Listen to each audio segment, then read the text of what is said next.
La magie a toujours été présente au cinéma, et de nombreux magiciens ont connu des moments de gloire pendant un certain temps.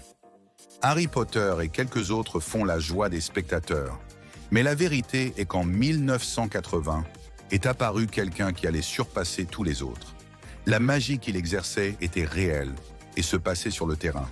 Le monde semblait ralenti pour Ronaldinho Gaúcho, un talent exceptionnel avec un sourire facile et un charme irrésistible. Le magicien des dribbles enchantait les foules.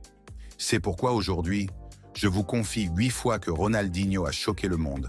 Mais avant cela, likez, abonnez-vous à la virgule pour ne manquer aucune nouveauté. La première apparition de Ronaldinho au Camp Nou a été mémorable, car le match a commencé à minuit. Malgré le match nul à la fin, personne n'oublie cette nuit où Herdaz a marqué son premier but avec le maillot du Barça contre le Séville.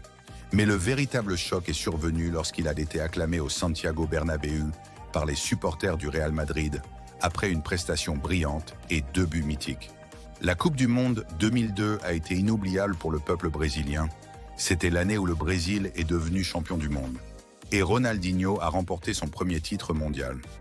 Mais il a aussi marqué l'histoire avec un geste incroyable pendant le tournoi, un tir direct contre l'Angleterre, considéré comme l'un des plus beaux de l'histoire des Coupes du Monde. Parfois, il semblait que rien ne pouvait l'arrêter.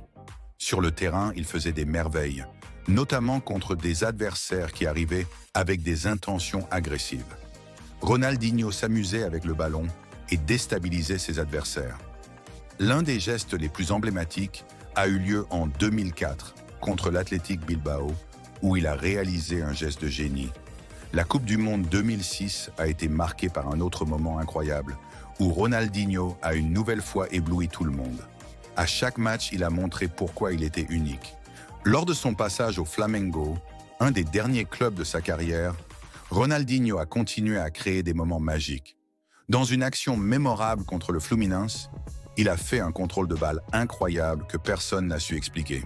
Plus tard, avec l'Atlético Mineiro, il a continué à étonner tout le monde par ses gestes techniques. Mais Ronaldinho ne se contentait pas de son talent, il apportait aussi une touche de malice. Par exemple, lorsqu'il a profité d'une erreur du gardien au Mexique pour marquer un but astucieux, même si ce dernier n'a pas été validé. En 2005, Nike a sorti de nouvelles chaussures de football et, avant de les distribuer aux joueurs, ils ont fait appel à Ronaldinho pour les tester. Et quoi de mieux que de voir le meilleur joueur du monde faire des jongles et toucher 3 fois le ballon contre la barre transversale sans qu'il ne tombe? C'était magique. Malheureusement, il est peu probable que l'on voit un autre joueur comme lui. Une fois, lors d'une conférence, il a donné un ballon à un membre du public qu'il a recherché avec enthousiasme, prouvant ainsi à quel point il était apprécié par tous. Ronaldinho, une légende du football, un génie qui restera à jamais dans les mémoires.